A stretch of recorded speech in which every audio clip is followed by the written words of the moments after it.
are back with another video interview with Dr. Mukesh Kumar, who will continue answering our questions about the FDA-related industry. How are you doing today? I'm very good, Ali. How are you? Doing great. So my first question for you today is, what ethical considerations are made when conducting animal clinical trials? Well, there are approval from animal ethics committees. So for any animal clinical study, you have to get approval from these ethics committees who will look at a protocol and approve it.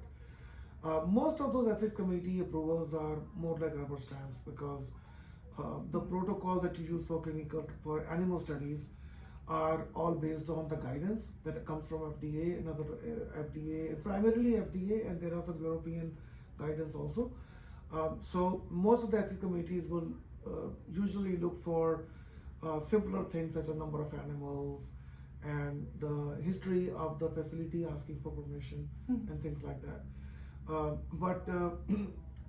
Other than that, typically it's the regulators who decide what studies you need. So the most common ethical challenges, are these studies even necessary? Okay, so there's a lot of questions being asked worldwide about are there studies that you can eliminate? Are those studies even useful? Are they giving any useful data? Are we just torturing animals for no reason? So there are concerns about it. And those are valid scientific concerns, not just ethical concerns, because if you're not getting any good data, then why do the experiment?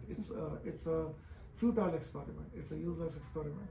So for that reason also, there are concerns to justify animal studies before doing. So major ethical challenge is justification of the animals. We know that, and this is a well accepted fact, that animal research is direly needed because we don't have any other tools to know if something is safe before you give it to people.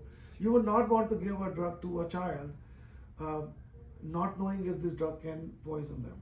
Sure. Right? So even though we want to, avoid testing in animals, we don't have any other ways to test it. So despite all the research we have done and all the development, we don't have yet tools, non-clinical tools that can give us similar kind of information as an animal would do.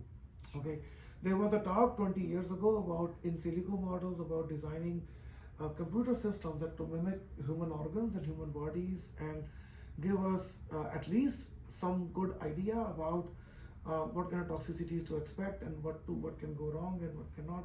But human body is way too complex and we still haven't fully understood it. Okay. So we know it's ethical to do animal studies because it will not be ethical to do human clinical trials without knowing if they're safe or not.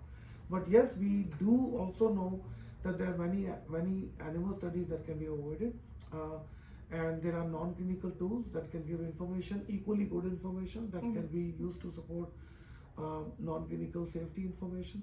So there are alternates available to some extent, but not 100%. You cannot eliminate animal studies 100% based on the science we have today. So and keeping that in mind, there are a lot of proposals to reduce animal studies, and there are some efforts to reduce animal studies, but still we do animal studies because it's needed, and it's going to stay like this, in my opinion, at least in the near future. I don't know, maybe somebody would talk about something astonishing next year, I don't know, but from all I know so far, there are no other models other than animals that can tell us the same information, the quality of information that we can get from animal studies. Sure. Okay, and when we're looking at the results of animal trials, are we searching for mostly safety, or are we looking at efficacy to prove that the drug works before moving on to human trials? So safety is required. Efficacy is not required. Efficacy we do because it's for our own satisfaction. We don't want to do an experiment knowing this drug is useless. Yeah. Okay, it could be safe, but it is useless. It doesn't do anything. Why would I want to do experiments with that drug, right? So in that regards, it does, safety is a requirement, efficacy is not. Both studies are done. Safety, our studies are more vigorous. There are number of animal requirements and the number of doses and the kind of studies you do. That's very well defined. Efficacy is on a case-by-case basis. So for every drug product, you will define what kind of efficacy studies are useful or not useful.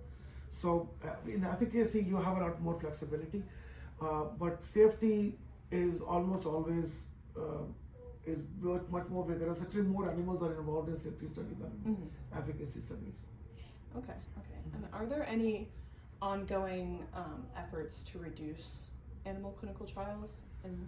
There are a lot of efforts ongoing. I mean, those efforts, are they leading to any real tangible benefit or reduction in animal studies is hard to guess.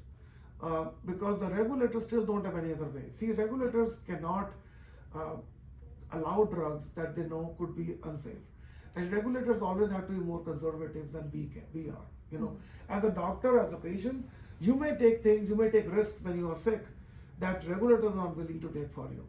Okay, so there are rules that allow doctors to do pretty much anything they want to do, but regulators still have to follow the same very conservative rules for protection. Sure. So the efforts are there. Like for example, President Biden signed a law, made a change in the law this year, which remove the word animal and put non-clinical. Okay. To give FDA flexible, because previous rules said that FDA must require animal studies before approving a product. So that word animal was changed to non-clinical to change the fact that earlier FDA could not even accept other tools, which if they were available, in lieu of animal studies. But the rule was changed to make it non-clinical, so that gives FDA flexibility. Sure. But that was done only 6 months ago. Actually, not even 6 months ago. It was done in March of this year, so 3 months ago. So it's very recent. It would take time for FDA to formulate rules around it. You know, and you know, even with the rules, I mean, they have to work with the science, and science is limited. I mean, we don't have very good animal tools.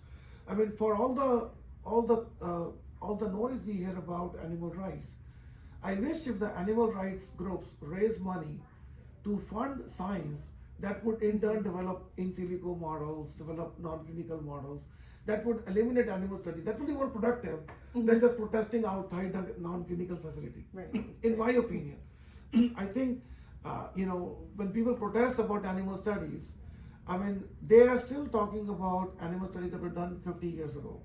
Okay, animal studies are not done the same way they were done 50 years ago.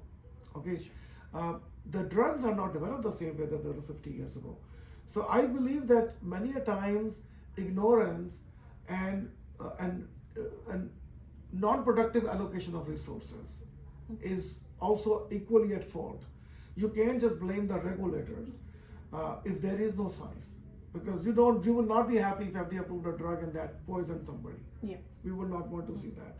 So the blame lies on both sides. So I think it's easier said than done. Science needs work, and that work is not being done. Right. Well, my final question for you is kind of looking ahead. What do you envision for the future of animal clinical trials and their role in advancing medical science? I unfortunately feel it's not going to change much based on what we know. I think that animal studies are still very much needed.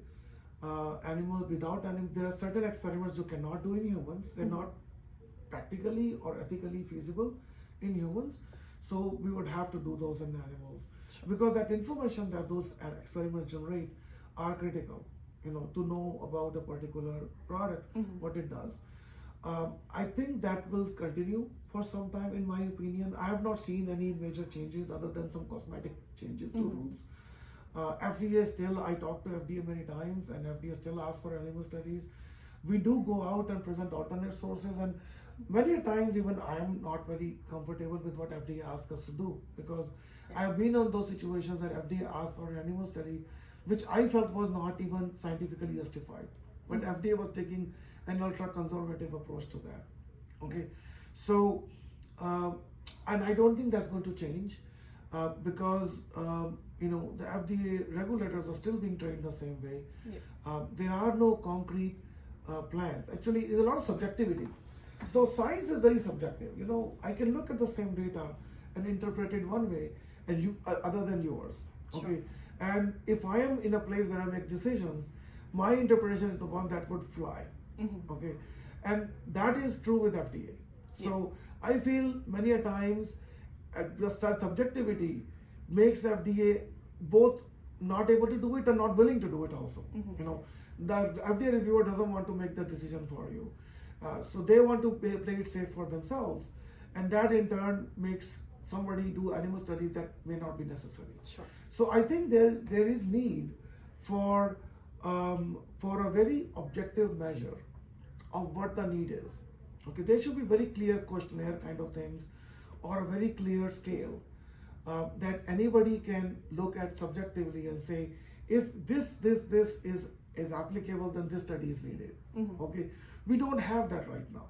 Right now we are dependent on reading guidance documents that were written 20 years ago, and regulators that are trained on those guidance written 20 years ago to make decisions for us, which defeats the whole argument of animal studies, you know, trying to eliminate animal studies.